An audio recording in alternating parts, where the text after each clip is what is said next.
the chairman of my Joint Chiefs of Staff. I want to meet him. Folks want to pop off, pop off, pop off, pop. Folks want to pop off, pop off, pop off, pop. Folks want to pop off, pop off, pop off. Good day, and good night, and good morning, and good cheer. Welcome back. We're here. 18 to 49 in your ear. Bad boy, come out and play. Clink, clink, clink. I can't think of any other words to rhyme. I'm losing it here. Hey, what's up? Welcome back. 18 to 49 in the place to be. If you want to pop off, you can see us over here, stage right. My name is Brandy.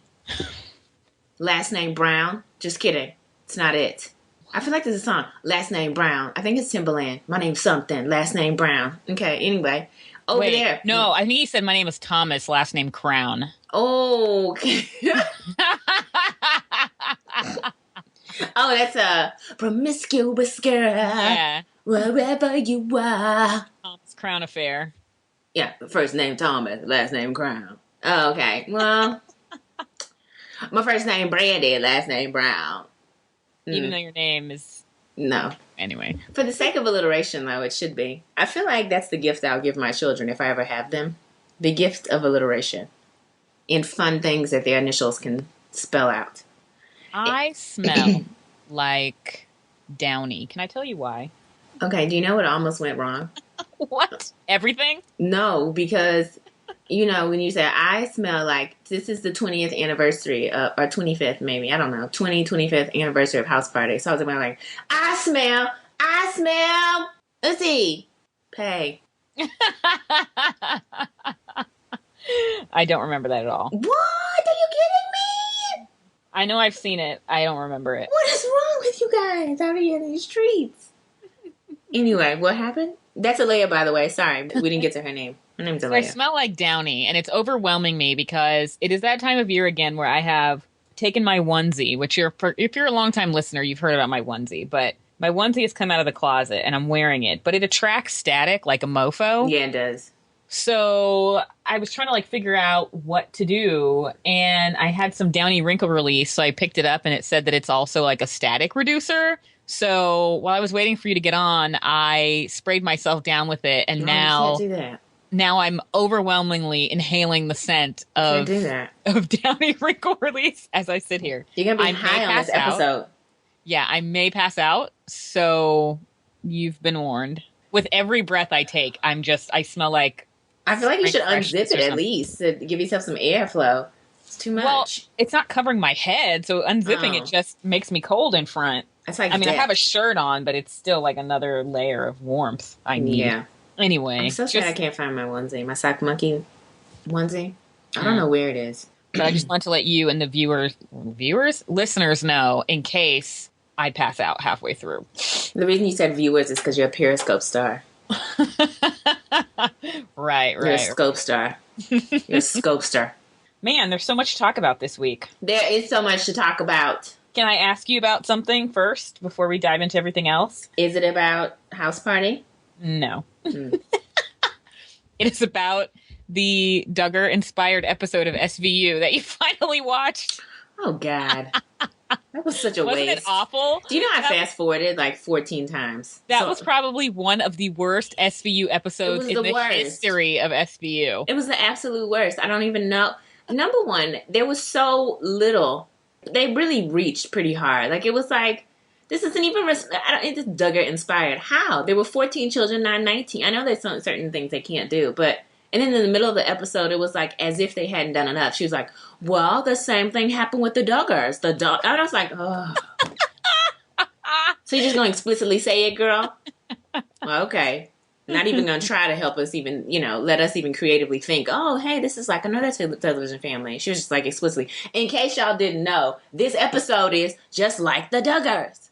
Well, maybe they did it so that they could get away with saying that they weren't ripping on the Duggars by saying oh, here's another, I don't know. I don't know. They were ripping on the Duggars so hard with the promise rings for chastity, the promise ball or whatever it was called, and then, the girl feigning with the pregnancy and all that, and then the daughters and the mother with a soft-spoken voice and in the streets in New York, the little bus and all that. It was so ridiculous. I was they have a bus? The Duggars have a bus? Yeah. It doesn't say 19 kids and counting on the side, but they have a bus. Yeah. Well, remember, They I have a have bus not and motorhome. seen. I have not seen a second of this show, so these are the questions I have. Yeah. Well, I mean, it was. Well, like I said, I thought it was bad, but because I haven't seen was 19 so Kids and terrible. Counting, I No, didn't it want to was so I terrible. wanted you to see it and judge. It was so terrible. Yeah, it was bad. really bad. Like they've done much better. I mean, they should probably stop. Let me tell you, it would have been good. You know, if Stabler was on, he would have made it fine. But it was too bad. It was too bad. Stabler wasn't on, and the old man chief, whatever his name is, Cragen and Munch. Stabler, Craig, and Munch. That would have flew. With I like Olivia Benson. I like Detective Tutuola, but they just couldn't. I always was like, I'm Detective Tutuola. Detective Tutuola just couldn't carry it. I like when Paula Patton was on the episodes for like 2 weeks. Mm-hmm. He introduced himself as Odafin Tutuola. So that's his first name? First name, yeah. Because we never know. He never refers to himself by his first name because you knew he wanted some of that Paula Patton. They didn't try hard with that. But people didn't like her as a DA, I guess, because she only lasted like 2 episodes. Paula Patton, I mean, girl, baggage claim is all you can do. I mean, that kind of stuff, you know what I mean? Yeah. And I mean, really only, Derek Luke carried that one for him. I mean, he did. No shade, Paula Patton. I mean, it's just not too much. But it was bad. I had to ask you about that. No. It was, I mean, it was bad. It was not. There's a lot they could have done with that. I mean, they really could have. They really could have made that work. But I think they just wanted to rip on the Duggars because they did have a lot of things that were like, I was like, oh, dang. Mm-hmm. Shade Tree, Petty Jackson. Oh, boy. Sit on the shade, diamonds in the bag. Well, just wanted to ask you about that. Yeah, so, sure. What are some things you watched this week? I watched a lot of things. Which thing would you like to talk about first? Some good, some bad. Let's talk about something bad. What did you not like this week? The same thing I haven't liked every week, Pinky. Scandal? Yes. My God. So I was sitting there. So this is what I did. I recognized something as I was thinking about this show. I recognized that I give up on these shows too quickly. And if the whole premise of this show is that we watch shows so that people don't have to watch the shows and we give them a new fun and exciting twist on these things, then I have to persevere. If not for me, for the sake of the show. And because you depend on me. So this week, I says to myself, stick with it. See it through. Just this one time. But I lied to myself because I keep putting myself in front of that television to watch this. But anyway, so I sat there. I watched the whole episode when I wanted to go away. And then I knew I was going to miss How to Get Away with Murder. And then it was like, okay, well, did you watch it? No. So I didn't want to have to go down that road again, you know? Mm-hmm. I didn't want to come to that end of that road. I still can't let go. Anyway, so I sat there and I watched it, and it was horrible. It was. It was so bad. And you know what was awful about that whole night? It was so stupid. The whole night, the Star Wars and all the cast members from the show trying to act like Shonda created this because she was inspired by Star Wars. Like, it was such a stretch. That whole, like, product placement, it was such a stretch. If there was a way for people to see me right now, I have a photo. You know that photo of the dog that I sent around, the dog who's giving the side eye? That is the face I have right now. And that should be the face of the theme of this episode. Because I was giving that show, my eye was hurting so bad because it was stuck on the side so long. Because it was just, I couldn't even get my eye straight. My eye was crooked for the rest of the night because I just couldn't believe what they were doing. When the commercial came in, I was like, what is this? And they were like, I feel like the gladiators have a lot in common with Shonda and them and all this other kind of stuff. And I was just like, are you serious? Like, we wear the white hats or the white it was so ridiculous. Caps and the coats and stuff and all that. And blah, blah, blah. It's a love story and this and that. And as a kid, I'm like, shut up. Just get back to the show and move along. Yeah, it was bad. You're pushing too hard. Now, did you end up watching How to Get Away with Murder at some point? Of course I did. I watched the same night because I felt like the Shonda owed me that much. Let me tell you what I hated about Scandal, too. What I hated about Scandal was a couple things. They kept doing the whole thing with the emblem and all this other kind of symbolism crap, you know, what she was doing like the last episode, you know, after she ended up telling them about what happened and, you know, she came back home and all that crap. That was the worst. Jake is getting on my nerves, even though Jake I like him. Awful right now. I mean, it's a real stretch that he's there right now, and we've talked about that. And he's just annoying because he's excess. And Huck is, I mean, I'm really over his, but you want me to and I'm in a killing spree. And his voice, like, I was like, why are you doing this? why are you doing this? So then that part got on my nerves. Then this is what really sent me over the edge.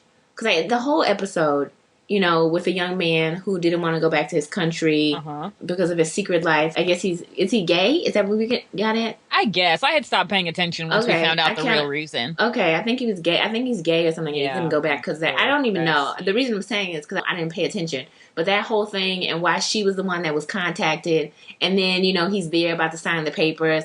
And he's like, boom, shakalaka in your face. I'm not going to sign the papers. Then the worst part for me was the very end when they had, don't you want to see what's going to happen next? Boom, boom, boom. And I was like, no. Winter finale, bum, bum, bum. Then it was like, holy Pope, bum, bum, bum. What the Huck? And I was like, you know what? You know what? When I heard holy Pope and what the Huck, I just fell out. I did. I just slid right down the chair on the ground and just laid out because it was just, I'm sorry. And, you know, I don't even know if there is one that thought that episode was good, then you can come and contact me. But I'm sorry. It was just, I can't even remember anything. I can't remember much about it because it was so bad and it was seared in my mind that I burnt it out. Like it was there and I just did everything I could to get rid of it. But I remember that part. Holy Pope and what the Huck. And I was like, are you serious? Is that what the best y'all could do? What the Huck? Oh, man. Yep. Yep. So what'd you think of How to Get Away with Murder? Now, I thought How to Get Away with Murder was great. Now, some are saying they're getting a little tired of Annalise. I could take Annalise every day. She's fantastic. I loved it. I'm trying to think of we know what happened to Oliver, which was nothing. And then any other big character things? Yes. Several. Well, we saw Frank in an apron. Mm-hmm. He could make me spaghetti any day. That'd be okay. Mm-hmm. What else did we see that was like kind of big, holy cow, before the finale? Nate came back. So Nate's hanging out with Annalise again. Then Nate? You saw... Huh? I said right. Yeah. You saw the whole sex sequence, which I didn't understand why we needed that, but I guess they just wanted to throw that in. But everyone... Basically everyone except Asher and Bonnie. Wes are doing... are getting it on. God, Wes was annoying. And just his, like... He was like Owlboy Supreme. Like, just craning his neck. That neck...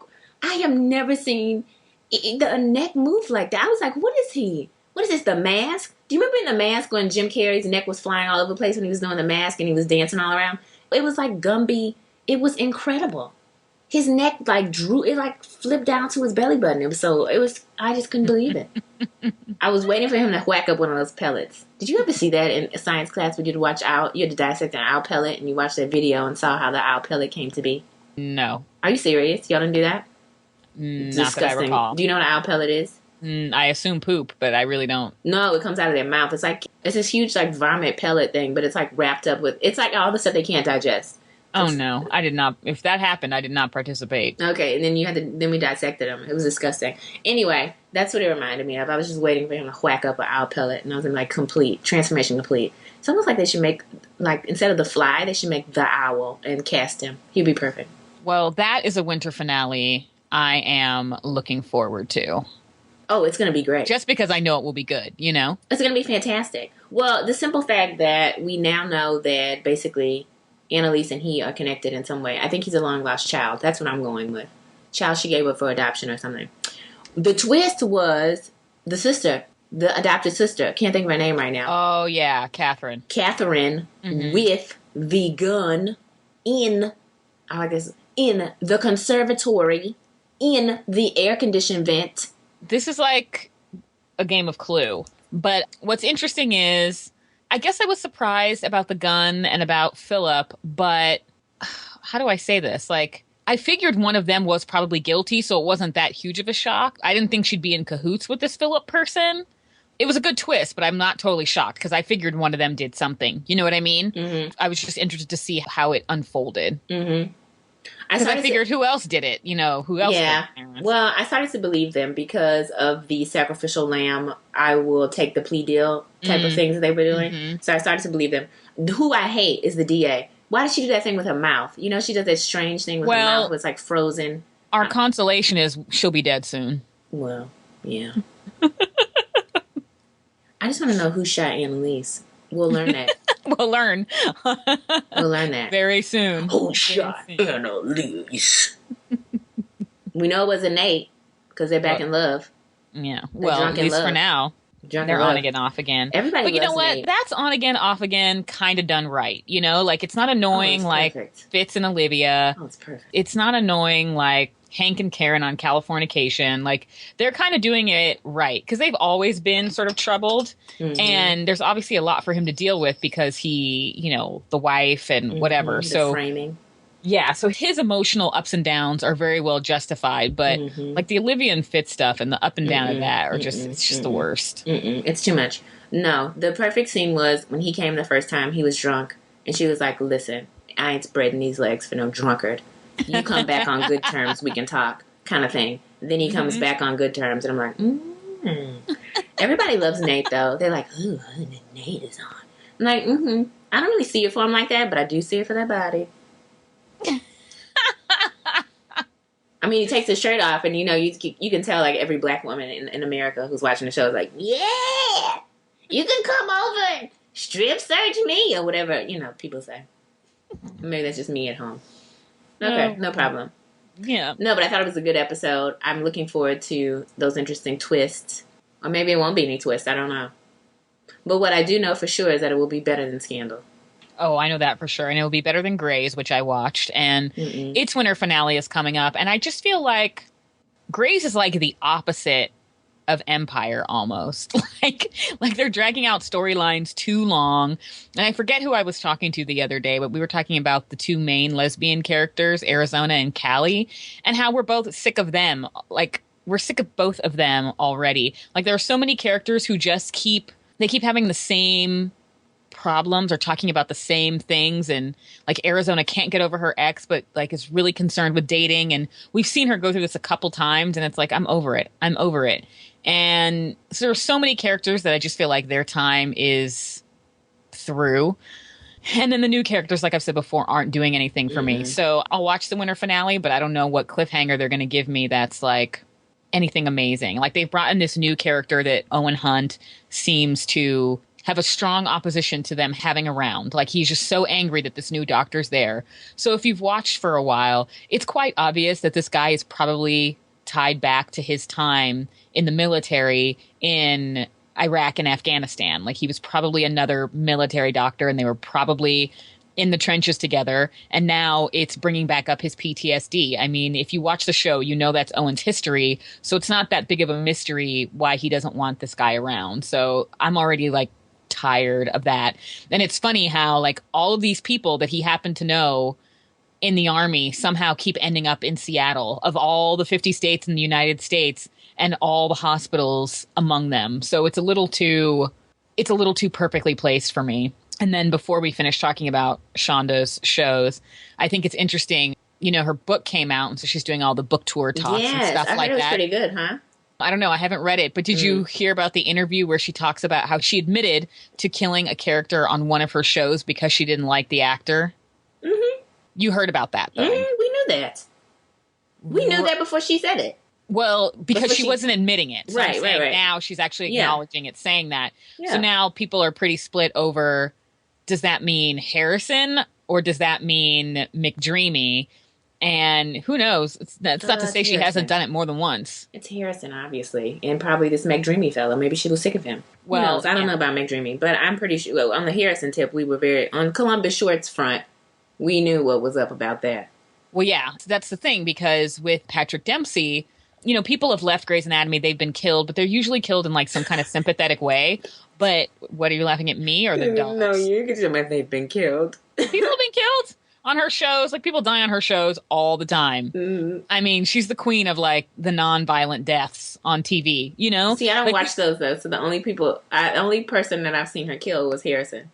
Because I don't watch the other ones, you know? Well, the son died. Oh, yeah. On Scandal, a busload of people are killed. Like, but I mean, it's people in general. Yeah, they're non-event. Yeah, they're non-event, though. They weren't the main characters. No. You know, I'm not talking about that. I'm just saying in general, people die on her shows all the time. Right. With these main characters, with Columbus Short, we know he had his issues, and then suddenly he was off the show. With Patrick Dempsey, you know, there were people that were killed off on Grey's Anatomy that were well-loved characters, but they were kind of given nice send-offs. she really dragged his character through the mud. Like, she sent him to DC. The marriage blew up between him and Meredith.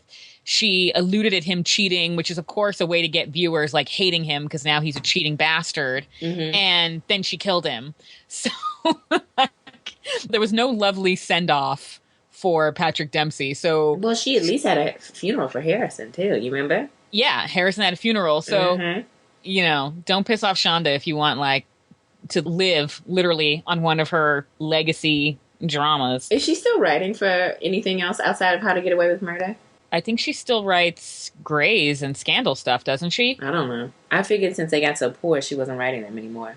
I have no idea. I don't pay that close attention to Scandal's writers. Yes, me neither. I don't pay attention to anybody's credits, but I remember that she was writing for How to Get Away with Murder, and I feel like somebody else was kind of doing. I don't know. Anyway, everybody scratch all that from the record. I'm interested to read her book, but I still need to finish Brene Brown and Mindy Kaling, and I just bought Mary Louise Parker's memoir because I heard that it was really good. Who? Mary Louise Parker. She, the woman on Weeds.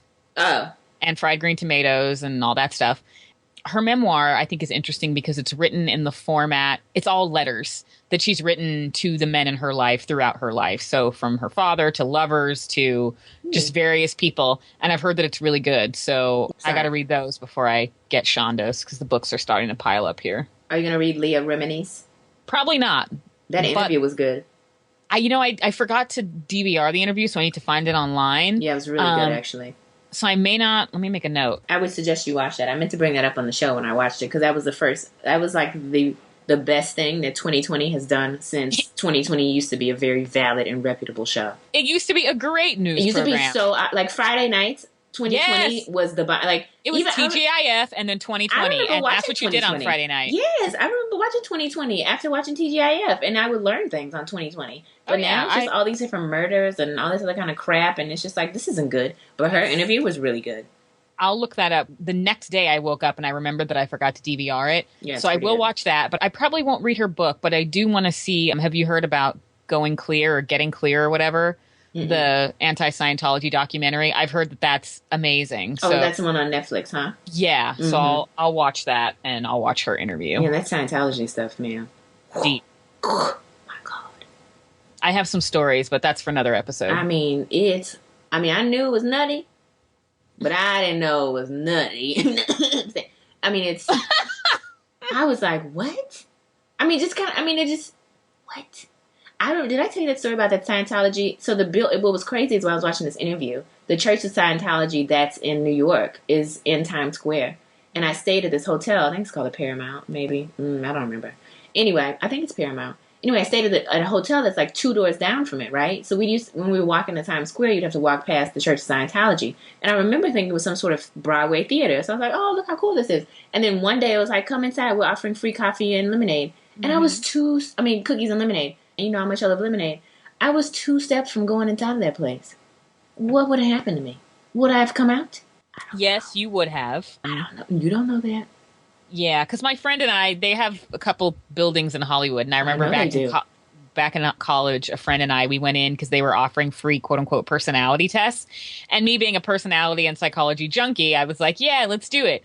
So, we went in, they gave us the test. Of course, they suggested some like Hubbard books for us to read, but we walked out unscathed. It's not like they kidnap people. The problem became when they kept calling because they're salespeople. So, they kept calling wanting us to like buy into some program or do something. So that was actually the most annoying thing about them. But we weren't given free lemonade, so... There was free lemonade and cookies. You got the better deal. I didn't go in after I got a little nervous. Because you couldn't see... when you looked in the door, you couldn't see anything. I have other Scientology stories, but again, that's for another episode. Not saying they're kidnappers, but I just got nervous, okay? Sorry. All right, what's next? So, what else did you watch? Oh, listen, so Arranged, okay? I figured out why Arranged had that strange mid-season Where Are They Now type of thing. I think it's because they didn't think their show was going to get, not necessarily renewed, but get extended, like that they were going to order get more a full episodes. season. Yeah, so I think that was supposed to be the end of it. But because of its popularity, they went back and started filming some more episodes. Because I looked, and it was like a couple of articles that were kind of like, where are they now? Kind of what happened, which couples will stay together back in June. But this is since November, and they're still on. So anyway, 2 more episodes came out that I missed. So I got caught up, and they're great. Okay?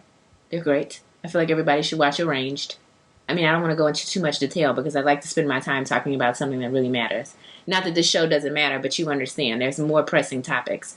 But Arranged was good. The both 2 weekends. You're following the stories of the 3 arranged couples. When realistically, only one couple is arranged, which was the gypsy couples. Gypsy couple. What I found interesting this week is that the gypsy woman, the mother, they are proud of their heritage. So I would call it, she called gypsies a race, which I was confused about because I was like, what? I thought it was a heritage, more so an ethnic group, not necessarily a race. I'm going to have to do some more research. So anyway, that's what I would say about that. But yeah, it's a very interesting culture, the gypsies. Not like interesting like in a bad way, but interesting like, I would just like different, to learn more. Yeah. I would like to learn more. They're really very serious about if you're a gypsy, you will marry a gypsy. And you will have an arranged marriage. I mean, they're very protective of their culture and making sure their culture is maintained. Because it's such a small group. Like, it's much because of what has happened to the gypsies, and they've been persecuted over the years. So now their community is so small versus what it used to be that they're very much so into preserving their way of life, which is awesome. Yeah. But you can't, you can't flirt with anyone that's a non-gypsy. All these other things. You can't flirt with a woman at all. It's basically you flirt with your wife whenever you get one. Merry Christmas to that. I mean, once you're with someone, you probably shouldn't be flirting with other people, right? Well, yeah, but this is before you're with someone. You can't flirt. Oh. Mm-hmm. So one of the reason I bring that up is one of the young man, the gypsy brother of Christian, who's the one that got married. Christian and Maria is the couple, but his name's Peter, and he is next up to be arranged, and he doesn't want to be arranged because he's watched his brother and his wife suffer through these arguments and just understanding one another and having not known each other. And so he's basically going through his mind saying, hey, I'm not interested in doing this. So he's flirting with young women, and he's about to get in some big time trouble because he's not supposed to do that. Nor is he supposed to be talking to a non-gypsy woman, period. Like getting to know her to try to date her kind of thing. And that's what he's doing. And then the other 2 couples are far from being arranged. And so, it's just like watching a, peek into their reality show lives because they're not really arranged. I'm not really sure how they even got on the show. But it's okay. It's okay. They're fun to watch as well. So I watched that. I watched Sister Wives because I'm trying to have something on TLC that I'm watching. And so I watched Sister Wives. It's just, ridiculous television. So it's okay. I like that you make like an effort to make sure that you're watching some kind of TLC programming.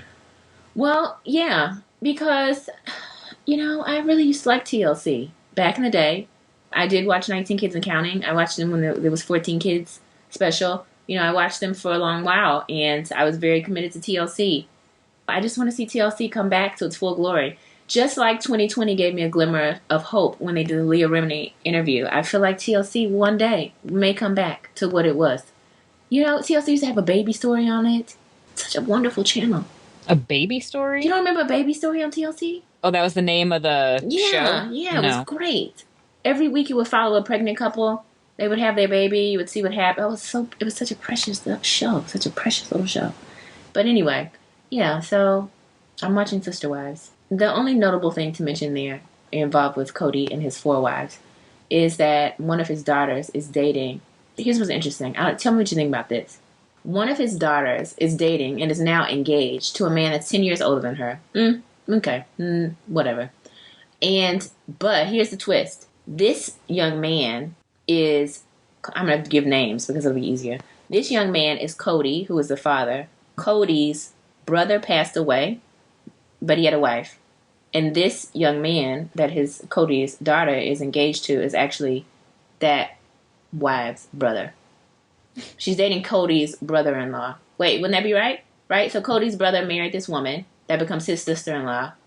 And then this woman's brother. Would that be his brother-in-law too? I don't know what you call that person. This is way too complicated for me, especially for people that I don't know. Does it make sense though? So if you married my brother, I don't have a brother, but if you married my brother, and then I had a sister, and then your child started dating my sister. See what I'm saying? Is that still your brother-in-law? I don't know, but anyway, his child is dating that person. His child is dating his brother's wife's brother. Okay. So they're not really blood related, Mm-hmm. but they are related by marriage. Strange? What do you think? Well, obviously strange. I mean, would you date your brother-in-law's sister? I mean, wait. Well, wait. Brother-in-law's brother. Yeah. Brother-in-law's brother. Strange. I don't know. Anyway, that's what it is. So I'm still trying to think that through. Because they're not necessarily your blood relative, but they are a relative, right? Yeah, but not very close. Okay, so you're okay with it then. I mean, it's not likely to happen to me, but it doesn't gross me out because they're not related. That's what I was thinking. I'm reading, well, the reason I'm sitting here looking at these people online and everything, they're like, ew, she's dating her uncle's wife's brother. I'm like, well, It's like, but that's not really your cousin. So? It's not your cousin, though. You know what I'm saying? It's not your cousin. It's not like you're dating your cousin. yeah. Although people have dated their cousins. But you're not dating your cousin. You're dating, but it's still kind of like, it's family, though. Anyway, I don't know. I'm still trying to work that out in my own mind. But I'm like, it's not really related, but they are related, but not really related. But they're related. Wow. I don't know. Work that out with yourself. But I was thinking about that last night. I mean, I went on several searches to see what other people think about it. Many people are indifferent. Some are like, Some are like, You know. Anyway, that's that. That's that. And I watched a little bit of 90 Day Fiancé. Didn't get to finish it all, so don't want to talk about that. But what I will say is this. I will say, so Devar, the Jamaican gentleman who is with the young white woman from somewhere in Pennsylvania. So they're sitting around. Do you remember last time I talked about this? We were trying to decipher. Someone was asking me to decipher which couples I thought were really serious about getting married and which ones are here for just a K-1 visa. So what I found interesting was on this last episode, mid-episode, so there's some conflict because he's talking about wanting to send money back home to Jamaica to his family, right? So they're eating dinner with his two sisters, the woman's two sisters. He's there. And they're grilling him, of course, because they're like, hey, what's this dude about? So he says, yeah, I definitely will send the money home to my family. And then even in an off-camera, offset kind of interview, you know, where they interview him when it's somewhere else in front of a tree or something. He's like, oh, no, I'm sending money home to my family kind of thing. So then, of course, he realizes that it causes all kind of friction and tension. And he changes the story and it's like, well, what I was saying is that if they call me and say, hey, we need $200 for this bill, and I have the $200, I would give it to them. Friend, that's not what you said at first. That's not how you said it at first, and that's definitely not how you meant it in that off-camera, that little offset interview. You're talking about sending money home to your family. So I'm watching him flip these stories, and I'm getting a little concerned. But who am I to judge?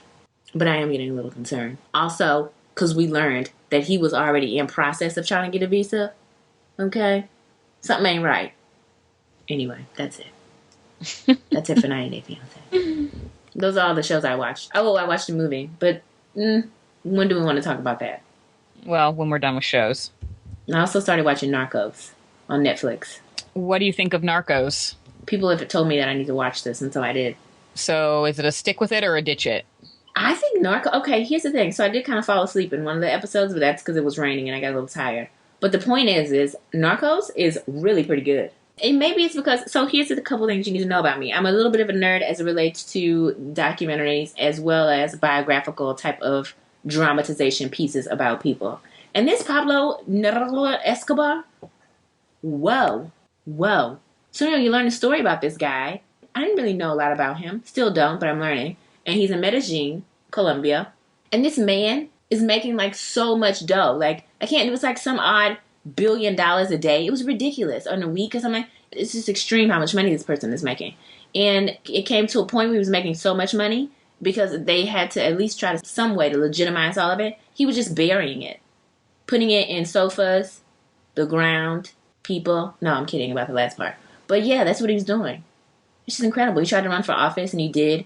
Try to be on like the Colombian House of Representatives in Medellin, and they outed him. It's a good show. I would recommend watching it. The good thing about it is there is killing, but it's not so gory and bloody. So it's not one of those type of like, oh my goodness, I can't take this. But it is a lot of organized crime. He's a really intelligent dude. Another good Netflix show that I'm 10 minutes away from finishing is Masters of None. And that is Aziz Ansari. And for those of you who don't know that name, he is Tom Haverford from Parks and Rec. And I hesitated to watch it because I saw one of his stand-up specials, assuming I would like it because I like him on Parks and Rec, and then forgetting he didn't write his lines on Parks and Rec. You know what I mean? Mm-hmm. So his stand-up comedy wasn't for me. But when I see him in interviews and stuff like that, like, I think he's a really smart guy and he says some interesting things. And so I'm like, all right, I probably like him. I just maybe don't like his stand-up, and that's fine. So I wasn't in a huge hurry to watch the show, but I figured I'd watch it at some point. And it's been getting really good reviews. I think Stephanie, our friend Stephanie Lakey, she has watched it. She loved it. And I just kept hearing really good things. So over the weekend, I started to watch it, and it's very funny. He's got some keen insights, and you see some perspectives that we don't see on just everyday run-of-the-mill network shows. So episodes that tend to have been getting like the most positive raves were episode 2, which is about parents, and his real parents play his parents on the show. You know, that's hilarious. Yeah. And so you can tell they're not like actual actors, which is great because it just feels so much more real. That is a great episode. There is a fantastic episode about aging, and it made me want this thing called Paro, which is like a $6,000 robot seal that makes you feel like you have a companion. I want a Paro of my very own. Yeah, you need to look up Paro or watch that episode. But by the end of the episode, with each passing minute, I was like, I want a Paro. You want a robot seal? Yeah, and everybody who's seen the show knows exactly what, Sure. I'm talking about. And then there's some good ones about like the dynamics of relationships and stuff like that. And, he's a young guy our age. He's in New York. It's a very diverse cast. Other than the women he dates, there really aren't many white people on the show, which is like a nice change. Like, it's pretty much a show of brown faces, except the women he's dating. So his co-creator and one of his best friends is a Taiwanese guy. You know what she's from because we've talked about her before.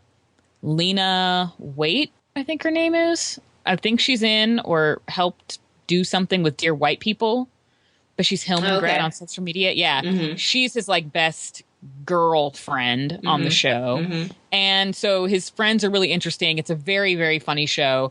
There is, we've talked about this before, like representation of blacks in media and stuff like that. Mm-hmm. And he has his version of Asians or Indians specifically, on TV and in movies. That's a really good episode. So it's a really good show. And because the episodes are half an hour, it's really, really easy to breeze through. So you guys should probably, it sounds like, check out Narcos and Masters of None, depending on if you want to laugh or watch a drama. So pick your mood. Netflix has something for you. I feel like you can watch both. I think so, too. I think you can watch an episode of Narcos and an episode of Masters of None. Flip back and forth. Well, I have a feeling if you like either one, you're going to binge watch whichever one you start with. That's probably a very good point. And I take it you watch the Sunday shows. Oh, girl, yes. I was surprised I didn't receive a text message. I woke up this morning and I did not receive a text message from you, so I imagine you fainted. Excuse me? I was texting you and you stopped. No. I'm saying I was hoping this morning when I woke up, I would have a text like, oh my God, but I thought you were saving it for the show. Oh. Or maybe you didn't feel like any of them were oh my God shows, but I felt like they were. Well, I wrote you some texts and then you were probably asleep. I fell asleep. So, oh gosh, your choice. Leftovers of the Affair. No, don't put it on me. You go. All right, let's talk about The Affair. All right, smart move. That's what I was going to say. So this week we get Allison and Cole, and it is Thanksgiving. Mm-hmm. So we get two versions of Thanksgiving, and there is no point in getting into the plot because it means nothing if you don't watch this show. Correct. But what I loved about Allison's perspective was, and this is like encouragement to people like Stephanie or people who may have like given up or aren't sure where it's going. I loved that in Allison's version, they sort of finally addressed the differing opinions we've been seeing in that argument over dinner. Like, you're saying this, you're portraying me as this. And remember that girl, that publicist I told you last week? Eden. Yes. I said, I wonder who she is because she's going to piss me off. She's a monster. And she's awful.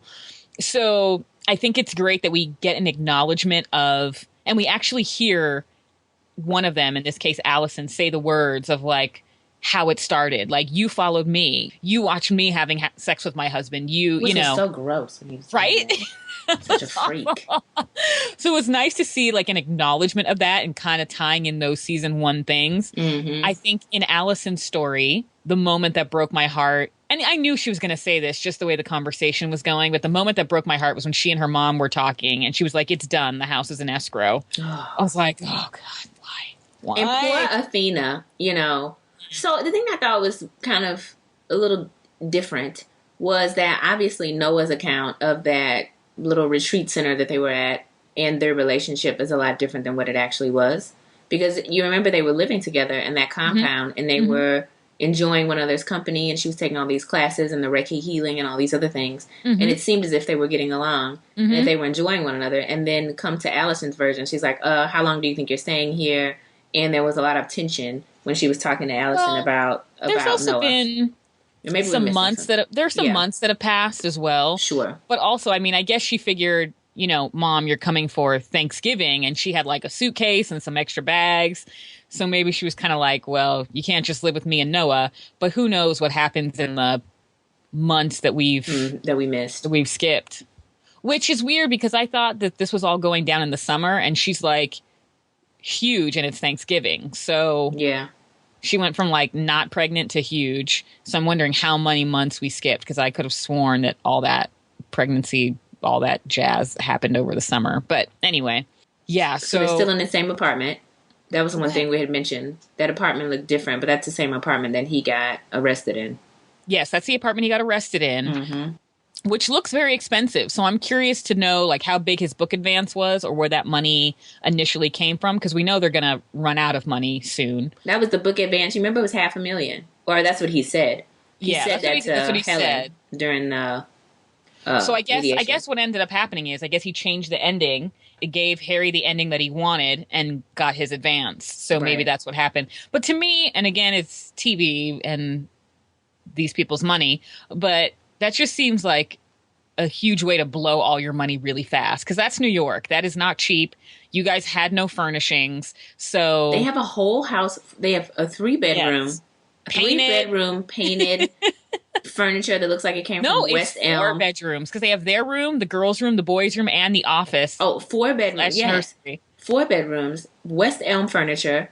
Okay. A fully stocked bar, all these other things. She's not working. Now, who knows how much that place in Montauk sold for? But I wonder if Cole is getting 50% of that because how did he get the Lockhart lobster roll? So I'm assuming he may have gotten some money from that. Yeah, I'm assuming she gives Cole something. What's also interesting to me is I lost my train of thought. But that Thanksgiving dinner, Max. I'm wondering if Noah will ever find out about Max and Helen. I mean, at this point, it just doesn't matter. But I wonder if it's pretty much if all it is like a secret affair or if it will ever come out and impact anything. Well, you heard him shading her at the dinner table. Oh, right? Totally. Yeah. And he's such a little man. And he shaded out Noah at the table. So, I mean, I don't really necessarily think that he's Noah's friend. I think he's very angry and bitter about how everything has fallen out, has kind of come to terms. And so I think now he just is kind of sticking around. One of those people who's a friend of convenience, you know? Yeah, he probably doesn't really have friends, but they're the 2 people he's known the longest, you know? Just sticking around to see what's happening. Mm-hmm. He obviously has nowhere to go on Thanksgiving. Well, so either he doesn't have any friends or family or they're gone or whatever, but he's hanging around with people he doesn't particularly care about. And obviously Allison doesn't have any friends either because that same black girl from the lobster roll has come up and she hasn't seen her in a year. So I was like, and then she starts making out with Max on the sofa. Like, okay, girl, what are you really here for? She was like, as long as he's not a racist or a Republican. And then she came in the house and started throwing all that stuff on the sofa and everything. Girl, can you hang up your coat in the coat closet? I'm sure there's one. Taking her shoes off, throwing her purse down. It's like, okay, make yourself at home. I thought it was obnoxious. I just think that's obnoxious when people come to your home and just start throwing things around. That's obnoxious to me. That's why I brought it up. It's like, can you ask where you can, hey, can I take your purse and coat? Just throwing it on the sofa. Everything's great, stretching all out. Okay. Welcome home. I haven't seen you in a year, but welcome home. And did we or did we not think that Noah was going to forget the turkey? Duh. What did you think of Cole's version of events? Okay, every episode that Cole is featured, I am loving him more and more. right? So I knew that he was, of course, trying to put that woman off because he liked her a lot. Of And course. I think that's wonderful that he came to his senses and went to New York and knocked on the woman's door and made it up to her. I think he's just the perfect little man. My hope is that they become married or something or have some sort of long-term relationship Well, they that are. goes well. So I think she's great. Scotty gets killed after Cole's wedding, so he's going to marry her. Yeah. They said there was a wedding? Yeah. So, I don't remember that. no. So what ends up happening? It was in one of those flash forwards. Okay. Noah and Allison get invited to the wedding. Oh. And it happens when they're out in Montauk. So there's something that we're obviously there's something we're missing because there's a few more episodes, but there's obviously a point where Cole and Allison end up talking again because if he invites them to the wedding, something's going on. Well, and I think that so the one thing that seems to be consistent as well is that Noah is a jerk in everybody's versions. Period. I mean, because he really is such a jerk to Allison, and why she's sticking around with him, I'm really not sure. I don't know because he is not interested at all in this child. He's not interested at all in her. I think since the baby, since she's gotten pregnant, it's like she's less, just exactly what she was frightened of, and what he wrote in that book is that she is sex, and so now she's with child, and she's not sex anymore. This sultry seductress kind of thing. And I was surprised that she read the book, even though she said she hadn't read the book. But Cole's version. That book is terrible. I mean, it's 50 Shades of Grey. It's like the fact that all he did was change the first part of their name and left the last part, and then for Cole to find out all that information about their family at this little Thanksgiving dinner, which is supposed to be some sort of reconciliation, is really terrible. Wasn't that awful? Mm-hmm. And then what's wrong with? Is her name Whitney? Isn't that right? Yeah. What is she doing? I'm worried about her. I mean, I'm not worried about her as a person. I feel like I'm worried about what she's going to do. Like, she's so volatile. I think she killed him. And I think it's because she is a teenager. So as annoying as she is, she's not like a fully reasonable, rational adult. But if someone has said to you multiple times, like, one of the main reasons you should stay away from this guy, especially if you care about him, is because he will go to jail. Then why would you do that if you really care? Knowing that it could send him to jail. Like, she's obviously a loose cannon. We've seen her acting crazy. So I'm curious to see, like, what she does.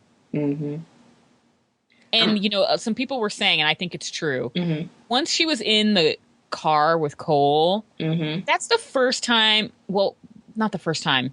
Cole's perspective is the first perspective where you see her as kind of like a teenager who doesn't get it. Like in the other versions, she's crafty and cunning and evil. And when she's with Cole, after the whole Scotty blow up situation, she's just a kid. She's just a kid because he's like, she's like, I love him. And he's like, he doesn't love you. And she's like, well, why? I don't get it, So it was interesting that in his perspective, it's the first time she's like shown as a kid who just actually doesn't understand this situation. Right. I thought it was interesting, again, bringing in the old perspectives from season 1, where she brings up that he pointed a gun in her face, and he's like, no, I pointed at your dad. And she's like, I'm pretty sure you pointed it at me. I don't remember him pointing at her in either version, by the way. I don't remember any guns in the first place. I remember the gun, but I remember it being pointed at, like, Allison or Noah. It's when Whitney runs off to go see Scotty, and she runs back to Montauk, and Allison calls Noah, and he and Helen go out to get her. You don't remember that? Yeah, they go out to Montauk, and they go to Cole's mom's house to pick up Whitney, and Cole comes in, and he pulls out a gun, because at this point, he knows Allison's cheating. I forget which, like, order of things it comes in, but in Allison's perspective, he was going to kill himself. In Noah's perspective, Cole was pointing the gun at him, of course. So I don't think at any point he pointed it at Whitney, but, again, everyone has their own take on a story, right? And I thought the Lockharts being cursed was an interesting thought. Yeah, that's ridiculous. Which makes me think even more that the baby is not Noah's. Well, at the end, right? I mean, I think you had already said that. Yeah. Totally. And I agreed 1,000%. But at the end, when you see Oscar trying to get more money. What a rat. Isn't he ridiculous? But, I mean, it makes sense why he's so angry with that whole family now. Totally. But at any rate, at the end, with him mouthing, like, that's our baby, like, duh. I mean, yeah, that's awesome. I can't wait because that's going to make for good TV when they find that out. Yes. Because they'll find it out because all of it comes to the surface. Oh, yeah. So we're close. I think we only have a couple episodes. I think we said like 3. Yeah, I think it's just about 3. The footage for next week looks pretty good with Helen and Noah. Oh, yes. Yes. Even though I'm not going to lie to you, and I know you're going to understand this, even though the preview looked good to me, it just made me go, oh, damn, that means we get Noah's perspective again. No, because it's terrible. You know, like I think the other 3 are so much better than his. He's awful. Because he's so delusional. He's so delusional that I'm like, oh, man. But that's good, though. That goes to show you, though. That goes to show you a lot of things about perspective, right? Yes. I mean, especially from the first person perspective, when you are going down this rabbit hole. Like, I think that's really what's very brilliant about this show is that, I mean, like, think about the people in your life, and I can think about people in my life where, you know, where they've been spiraling out of control, but they can't even see it. And so from their perspective, it's like everything, or even like being in like a relationship, like, this is the best thing ever. And everybody's like, no, get out of it. No, hurry. You're like, no, but he's really great. And then all of a sudden you're like, oh my God, they were right. And it's like, you get to see that on screen, which is really awesome. So it was good. And I'm looking forward to next week to see where they pick up. Now, I don't know about you, but I have to take a deep breath. Okay. The Leftovers. Show's crazy, son. Okay. First off, Ghost Patti was hilarious. Again, she had the best lines. Ghost Patty's the best. When she was out there singing, go to Egypt, get yourself a cup, and I'll leave it at that. Patti, you tripping, girl. I thought she was serious, too. I was like, oh, really? That's nasty. I was not expecting anyone to say what she said. Me neither. And then when she totally pointed out like the magical Negro trope, I was like, I love Ghost Patti. I love her so much. Ghost Patty's fantastic. I will tell you what made me mad. Okay. Because it seems so out of character to me, and it could just be that we're missing story, and maybe that'll be revealed. Mm-hmm. But I thought it was very out of character for Nora to pick up and leave. With all they've been through, all their talk about honesty, her wanting to go to this town, her buying that house. I thought that was a little out of character to handcuff him up for the night and then bounce with the baby and whatnot. So I thought that was out of character, and it's making me wonder if in those hours between when he tells her what he's seeing and when he wakes up, if something else happens between her and the neighbors, or if what drove her to leave was purely Kevin with nothing else. Because it seems also cruel that when someone reveals something they're struggling with, like someone you've committed yourself to, you don't even take a night to sleep on it. Like, while they're sleeping, you just leave. Well, let's think about this. Because I had the same thoughts, but then I had to remember what she's gone through. So this whole rosy-colored picture of safety and security has been slowly burning at the edges and is now imploding, but right? That's not anybody else's fault, but yes. No, not even close. But she, of course, created this in her own mind, right? She had this whole idea of what this place was going to be like. And at every turn, all of it is starting to fall apart. And I think when she threw that rock in that window, she threw that rock in the window, and then she had that very tense scene, and then to come home and to listen to the fact that, you know, you're like, okay, well, maybe we can somehow restore this and patch this up. I'm taking care of my brothers. This woman's like comatose or whatever. She's trance. I don't know what she's in. Coma. I don't know what she's doing. She's, like awakening. I'm sitting here taking care of her. I'm trying to patch all these things together. Okay, what's going home? I come home, find out that he's seeing people. Okay, now I can't take it anymore, and bam, rock. I mean, I understand why she left. All of it. Okay. Crashing down. It's her fault, right? Because it's her own. Yeah. It's her own image, right? This whole ideal that she had, right? That's all her. Totally. But I mean, come on. You come and then you find out that he's been seeing this for a while, and you're just now learning about it. On the top of the fact that this woman suggested that you killed your own children. On top of the fact that your brother's in some stocks outside and he won't come in and he can't come back in. All of that. Just, I feel like it was just too much. And she was like, I got to get out of here. And left. Was it right? No. But she left. So, yeah. I guess the big thing, without, again, revealing what, I don't know how to say this. Well, if you missed it, too bad. The show's coming out. Let's go. What are you going to say? Well, what happens with Kevin and Virgil? Is that his name? I like how you know that. I only know it because of the article I read. I always think of him as Stephen Williams, and that's all I know. Okay. I figured he was related to the Murphys somehow. And then after Regina King showed up at his doorstep last week, I figured he was either father or father-in-law. So I figured he was the kid's grandpa, you know? Right. That was interesting. And the birds gave it away, too. Yes. When I was like, oh, birds still the deal. Sure. Because the birds, grandmother, grandfather, got it. So that was interesting. I thought it was hilarious that as his success story for helping people overcome their ghosts and demons was the crazy guy living in the tower. That made me LOL. He's like, Tower Tim or whatever his name is. Yeah. He's a living, breathing success story. And you're like, oh, he and the pillow. lives in a tower. Something about a pillow. And I was like, oh, okay. What? Like, oh. Poor Michael, though. Poor Michael. So I have the feeling that Michael knew exactly what he was going to do. Yes, he did. That's why he was in that trailer with him, arguing with him. Right. But is he some sort of sacrifice or something? Well, the problem is I had blinked and then my remote wouldn't work during that scene. So all I saw was like Kevin's face and Michael's face when Michael said like, God be with you. Mm-hmm. So I missed the argument and I couldn't rewind. So I wasn't Well, you couldn't hear anything. Yeah. So like I said, I blinked, so I couldn't see it. So I wasn't sure if Kevin saw something or what Kevin was interrupting or what the deal was. And I couldn't rewind. But yeah, so he obviously knew what his grandpa was going to do. And I'm wondering which aspect of it or all of it they were arguing about. But I'm curious to see where he takes the body and what he does with it. And I'll leave it at that. Well, I feel like because of the preview for next week, Kevin may be like a bird. That's what most people are thinking. Are they really? Well, people think it's going to test that theory of like people not dying in Miracle. I feel like I get very excited when people in articles say the same thing I do. Right.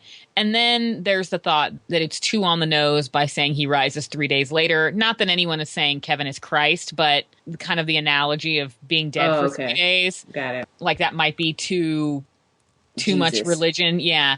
So we'll see. I mean, come on. Kevin is not dead. So I just want to see how he's not dead. Like I want to see what happens. Mm-hmm. And the fact that in the preview they show us Michael swearing means I know it's going to be on next week, whatever happens. Mm-hmm. I thought it was interesting that Virgil knew about the cinder block. Mm-hmm. So that's what I'm trying to understand why Virgil, there's some sort of sacrifice kind of thing going on here. And I don't understand what it is because I don't really understand Virgil's motive or his move. Why it didn't make sense. I don't know. Yeah. So I'm very curious to see what happens. I mean, he told Kevin that Kevin was going to need a guide. And so I guess that's why he did it. There are people who think that Virgil found out that Kevin was involved with the girl's disappearance or like that was his handprint. And that's why he got rid of the drug and didn't bring him back. But I'm like, I highly doubt that that's it. Because if John Murphy found out, John Murphy would have shot Kevin in his house. Like, John Murphy doesn't get other people involved like that. Right. Like, no, I don't think he can do crazy all on his own. I don't think that's what it is. And I don't think the guide thing, I don't think it was the guide thing because if it was, he would have told him, hey, and then I'm going to come with you and then we're going to come back. He never said anything about that. And I thought that was interesting too, is that Kevin didn't even say anything about, before he drank the potion, he didn't say, hey, but who's going to be my guide? He just drank the potion and then collapsed. And then who keeps that kind of potion in their house? Well, it looks like he made it. Did you see that all those strange light bulbs and everything that he has and all those roots? What's he doing out there? He's a weird dude. He's a magical Negro. He is. He's literally a magical Negro. And then I understand Michael and the daughter, whatever her name is, Kevin's daughter, because that is she upset me. She got on my nerves. That is a very unlikely match for a young religious boy to be caught up with the likes of her. And well, everyone gets tempted, but what I thought was interesting was it's like someone who goes to you for advice and then questions it. Mm-hmm. Like, why would you go to him? You know you've gotten involved with a religious boy. You're in the church. He's just asking you to be respectful. And you're out there cursing. And you're like ridiculous, taking it to the extreme. So, why would you get with someone like that who has those beliefs then? That's exactly what I'm saying.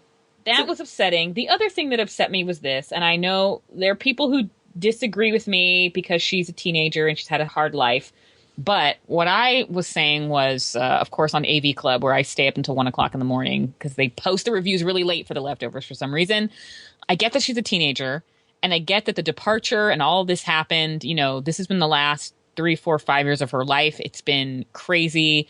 I'm not saying it's not hard. There are people who say that she's in like ignorant bliss asking her dad to fix the problem. And I counter that by saying she's not ignorant, because at the very beginning, she goes to Michael and says her dad is sleepwalking. He's going crazy. This problem has run in the family. So she knows there's a problem. So it's not an ignorance issue here. And I just felt like she was a bit hard on her dad. Like, what are you going to do to fix it? What are you going to do to fix it? Get it together. And it's like, you've already acknowledged that he might be going crazy. So if you consider Nora family now at this point and you want to see the family put back together, maybe you could give Nora a call too. Mm-hmm. Maybe she doesn't. I'm not saying Nora left and thought that no one would miss her, but maybe it would have an impact to know that, you know, she meant something to you too, because I know Nora would not want to abandon a child. So why can't you call? Like, why can't you help your dad get help instead of, like, especially if you know he's going through something mental like that, to just push him to go get this woman back instead of like taking care of himself, I thought was very teenage and it annoyed me. But she's still better than Whitney overall. Yeah. If I'm comparing teenage daughters. Yeah, she annoyed me though, especially when she was trying to pressure that young man into sexual activity. And she got mad. And she got mad when he answered her truthfully. And he's like, we're not doing it because I don't want to. He's like, girl, yeah, we can mess around some, but we ain't going there. I don't know if I love you like that. Honesty. Then she gets mad, walks out of church. You're bad. Shouldn't have brought it up. Great episode, though. Great episode. Regina King's going to give it to us next week. I don't know what she's going to do, but she's going to give it to us. I love this show. And I like the way, so far anyway, they've weaved the other characters in. Like, they brought Lori in, but I didn't think it was too much Lori. Like, I think it was great with Kevin going crazy to talk to someone with her background and then see him skirt her advice entirely. But some people think that when Nora called, that's when he changed his mind and ran off to see Virgil. I think that's possible, but I also think, like, when he asked Lori to come back and help him, very well in his head, he could have been thinking, like, you know, someone's got to look after Jill. And she won't go if I say, you know, come see Jill. So I've got to position this as come help me. And, you know, so that he's not leaving his daughter alone and he can go do this crazy thing. Because I don't think any of us thought he was actually going to take Lori's advice and just calm down, you know, and go into an institution. I didn't think so either, but I don't think he thought it out that well. I think it happened just by chance. You do? Yeah, I don't think he is clear enough to think it through that well. I really don't. Like, he does, to me, doesn't seem like he's thinking very strategically. I think it just happened by chance, and she was there, and then once he got on the phone, he was like, I have to do this because I got to get rid of this woman. And I know that, you know, I don't think he believes that his father is healthy, and so I think that's why he ended up doing it. And plus, I don't think the whole institutionalized business, he probably doesn't see Nora coming back to him in that whole state. Like, she left him because of that. So I think he just was like, I'm out of options. Let me go see what this dude is talking about. Yeah, I don't think he ever was going to take Lori's advice. Mm-mm. But I think having her there made it... Because I also don't think... I know he's desperate and going crazy and maybe not completely rationable. Rationable? Oh my God, I'm losing it. But I don't think that he Rational and responsible is what you're defining. But I don't think that he would do what he knew was going to happen if he went to Virgil and leave his daughter alone. You know, because Nora's not there. Matt isn't there. But because Lori was there, you know, it also makes it easier to go do that thing. And that was the other thing that pissed me off about Jill. Like, I get that she's upset about her family. I get all of that. But when she looks at her life, she should realize her dad is the one person who's been there without fail all the time. Mm-hmm. Like, she texts Tommy, but Tommy's not there. Her mother abandoned her throughout all the family changes, the guilty remnant, taking her out of a burning home. You know, her dad is the one who's been there. So she should not question what he's willing to do to, like, keep the family together and, like, be there for her. But enough of my Jill soapbox. She's just confused. The boy told her that she doesn't want to have sex with her because he doesn't love her. It's all that, you know how that affects you as a teenager. Looking for love in all the wrong places. Go to Michael, think he's going to give you some body love. He's like, no, girl, we're not going to body love. And then just, you know, she's looking for some validation. She needs help. Yeah. Well, looking forward to next week. You said you saw a movie. What movie did you see? Oh my gosh. So I finally watched Beast of No Nation. Oh, yes, that's right. What did you think? It was really good. It was like... What did you like about it? I'm not going to say a ton. Yeah, don't get into plot points. No, but what did you like about it? Oh my goodness. So Corey Fukunaga, Fukunaga. How do you say the man's name, man? Fukanga? The guy from True Detective? Yeah. That whole sequence was terrible. I wish we could blurt that out because it was awful what I just did. I think Fukunaga. Fukunaga. Okay, thanks. I think. Okay, Corey F. Yeah. So Corey F. I had to go back and read a little bit. Corey F. on this whole screenplay, because it's a book, right? Adapted it from this book. The whole imagery, his work behind it, fantastic. He and Idris helped produce. So, I mean, it's basically, it's like it's good, but then it's not good. Because it, of course, is talking about children who are subjected to war, right? And not just subjected to war in the sense that they are seeing war, but they're actively involved in these different types of militias and groups that form as a result of political tyranny and all kind of craziness in these countries, right? Mm-hmm. So this young boy who's incredible, who was just this kid that he found playing soccer in the street. This young man is just fantastic. He's fantastic. So what I liked was the actors. The actors were really good. What I also liked was the storyline and the perspective that you got from the young man. It's very gruesome. Okay. It's an incredible story about the resiliency of these children. It's just interesting. You go down this whole road with them and watch how they just become so desensitized to this violence and the way in which, so Idris Elba is commandant, and the way that these commanders and these people take them in and give them a sense of security because they, of course, are ravaged by these wars and just orphaned, right? Because of these different groups that come into the villages and just demolish them. And then how they become these little soldiers. But it's just terrible. It's terrible what happens because it's not necessarily based on a true story, but of course this is what happens. It was just really well done. And they kept it true to story. So there wasn't like this great white hope that came in and saved everybody. Like the only time you saw white people they were in a UN van and they were taking photographs of what was going on. But other than that, it was a real true to life story, I would say. At least from some of the experiences that I have read related to these children who've participated, like these children, child soldiers. You hate Idris a lot because he plays this role very well. And it's just, I don't know, man. The corruption. It's a good movie. So we've now given 3 things to watch on Netflix. Narcos, Master of None, and Beasts of No Nation. Beasts of No Nation was like 2 hours and I didn't even know it. It's like 2 hours and like 20 minutes or something. And I had no clue.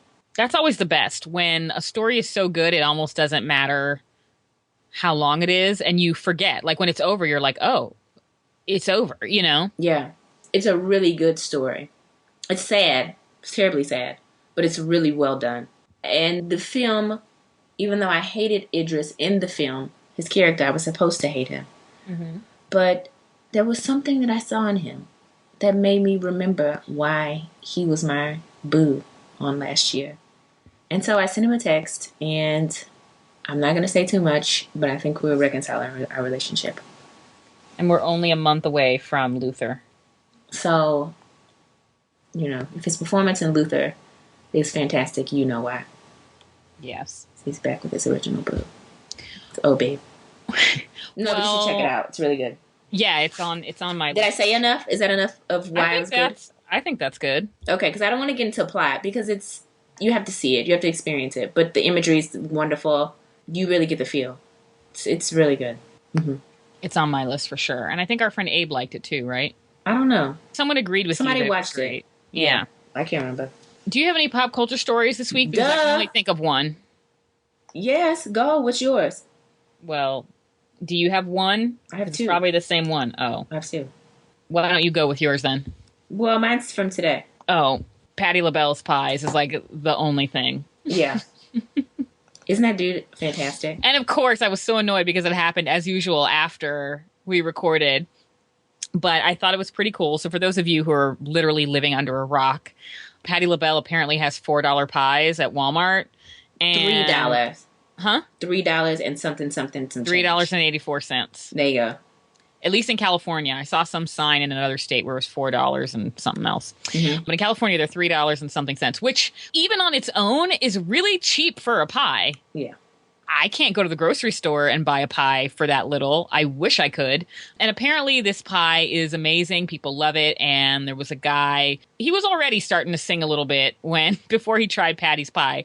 But then he started singing like Patti, and it was hilarious. And people who shop at Walmart apparently raced to Walmart and bought darn near every Walmart out of these pies, like almost overnight. And the video went so viral that Patti LaBelle actually ended up calling this guy. Mm-hmm. And I think someone said he might be in a commercial, and he's getting radio interviews, mm-hmm. and he's getting all kinds of attention. And people are like, and here's the funny thing. I don't know, maybe because I'm a little more comfortable with technology, but people are going to like Walmart after Walmart looking for these pies. And since I don't shop at Walmart and kind of refused to, but was curious about the pie, I just went to walmart.com to see who had them. Right. Because why would I go without them? And then you can place the order and they'll hold it for you when they get it.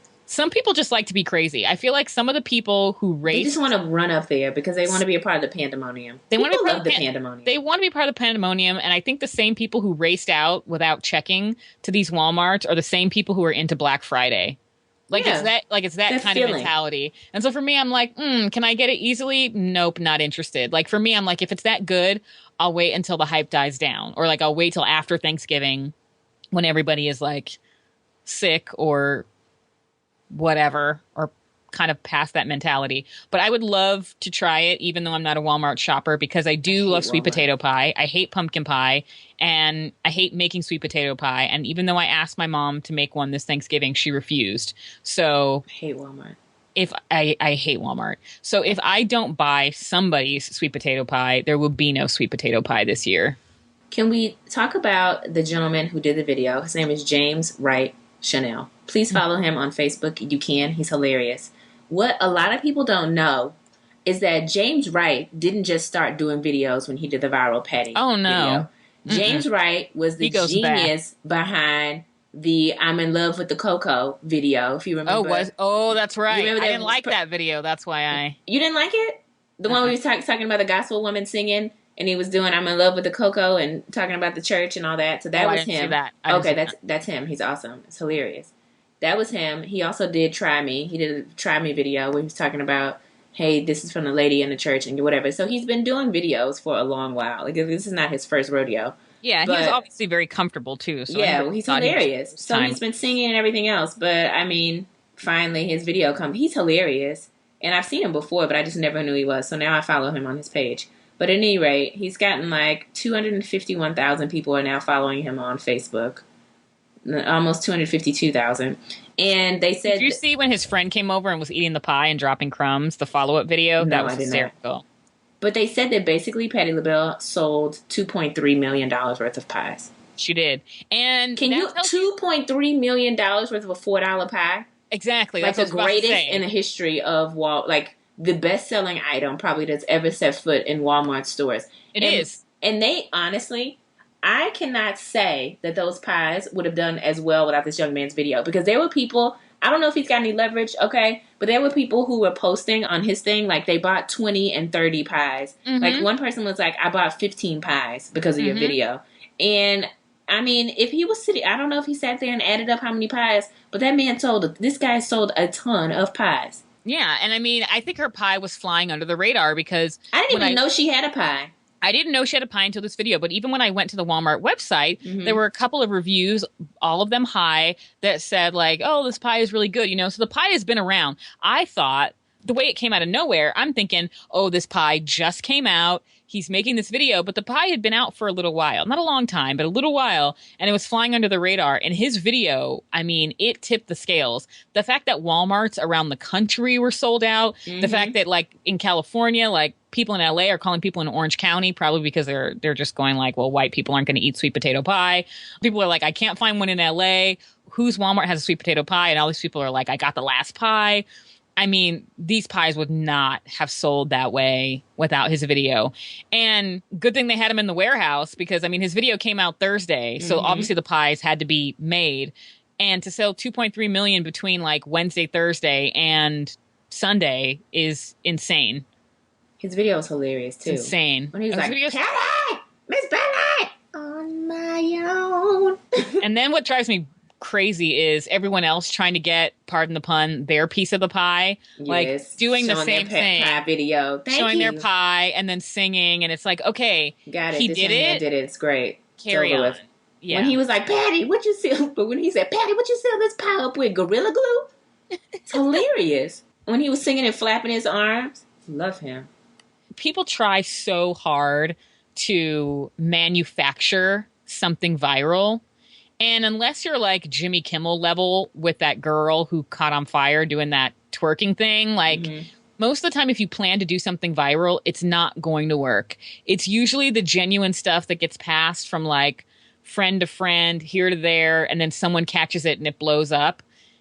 It's like, stop trying to copy those people. Right. It's been done. Like, and the reason that his if it's viral, it's been done. Well, and the reason that his went there so quickly too is because he had a lot of people that were following him. Right. He already had a following. Right. So it was easy. And that's one thing people don't. I mean, it's like you can't just come out with, you got 15 people looking at you and then you think you're going to go viral. That's not how it works. The man has been consistently doing hilarious videos. Like his other videos have gone viral. I mean, he's been doing videos. So it's not like he just overnight, hey, that Patti guy's hilarious. No, bro. Look at their track record. Look at the box of receipts. They've been doing this for quite some time. He was putting out funny stuff that people liked, and so it made this thing even more natural to share when his fans saw it. Correct. And so his huge fan base helped him carry that. Correct. So people just live your life. Correct. And if you catch something funny, awesome, but stop trying to manufacture. Thank you. Like I had someone reach out to me and say like, she wanted a climactic event. And I'm like, what? I'm like, okay, if you want a stunt, girl, I don't even know go what that hire means. a PR company because I cannot. I don't know what a climactic events mean. Right. Like, what does that mean? Go hire a PR company. That sounds kind of triple X. Does she think you're in the sex business? You're not in that industry. I want a climactic event. Girl, there's a couple bathhouses you can go to then because this is not going to happen over here.